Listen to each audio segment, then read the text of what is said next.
न्यायिक हक्कासाठी एकत्रित लढा देण्याची गरज आमदार सुधाकर अडबाले। 1 नोव्हेंबर 2005 नंतर सेवेत रुजू झालेल्या कर्मचाऱ्यांना जुनी पेन्शन योजना सरसकट लागू करावी यासाठी आमचा संघर्ष सुरू आहे। मात्र शासन याकडे दुर्लक्ष करीत आहे।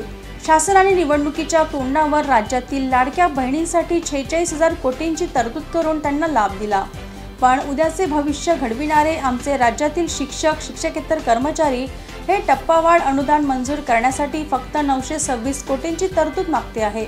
शासनाने शिक्षण क्षेत्रात खासगीकरणाचा घाट घातलेला आहे, त्यामुळे शिक्षण व्यवस्था उद्ध्वस्त होत आहे। मराठी शाळांची दुरवस्था झालेली आहे।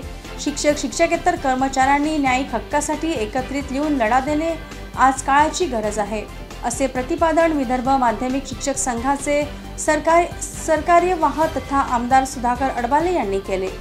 विदर्भ माध्यमिक शिक्षक संघाचे चंद्रपूर जिल्हा ग्रामीण अधिवेशन नुकतंच mount science junior college Ballarpur येथे पार पडले। या प्रसंगी प्रमुख मार्गदर्शक म्हणून आमदार अडबाले बोलत होते।